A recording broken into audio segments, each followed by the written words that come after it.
They're in the woods. Thought you were dead, Shane said. Hey, yo, what the f? Shane! Help! They're in the woods.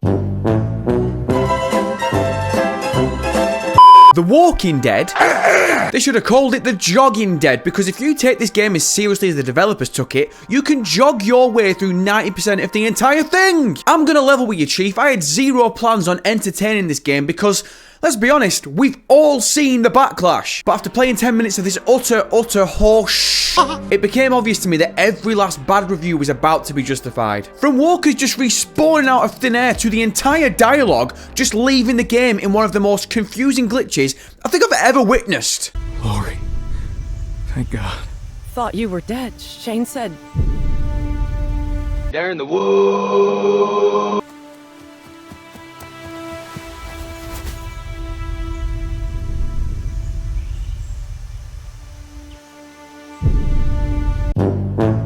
Seriously? I get that they had the dialogue on a different audio track to the background sound, but how bad is the quality assurance when the dialogue can completely just leave the game altogether? Speaking of quality assurance, when they were testing this game, did they just ignore the fact that headshots on walkers work fine, but headshots on living humans mean dick? And while we're on headshots, what the fuck is the Rick and Shane boss fight about? I get you stepped the difficulty up a notch, but this was Clark Kent levels of absurdity. This fucking guy is eating my shotgun rounds like hotcakes. The big Mexican won't go down! Take the shot! But credit to you if you even get that far, because the sheer lack of effort in every aspect of the game is enough to run your head through a brick wall. Take the group HQ as an example. They actually wanted it to mean something, so they added in conflicts. Oh, sound. So before you start the next mission, you actually have a side mission to complete? No.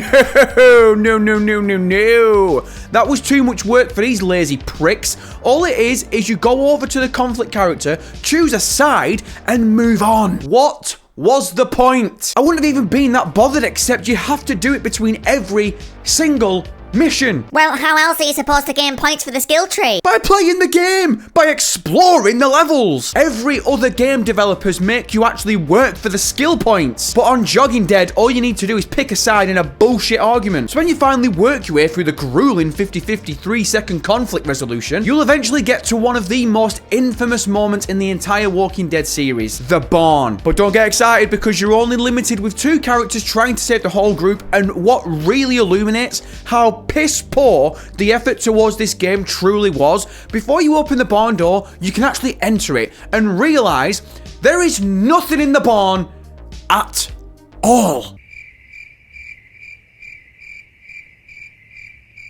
And when you do finally get the chain off, you just see the whole horde just spawn out of thin air. Look, I'm not asking for AAA quality, but my god, did you even test run this fucking thing? My biggest gripe with the whole game is the sheer lack of effort, and that gets summed up towards the end with this absolute monstrosity of embarrassment. The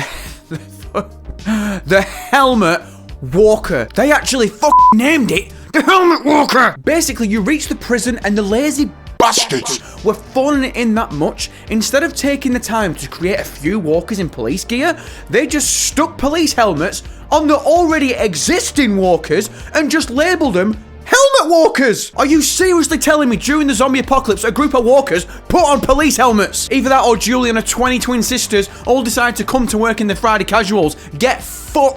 I quit the game. After that prison shit, I completely quit it. I refuse to spend any more time on it. Look, they got 35 quid out of me, so guess who the real mug is in this equation? I'm done talking about it. Don't spend your money on that tripe. Go and touch grass. Look, I'm not even doing an outro. I'll catch you in the next one. Stay the fuck away from this game.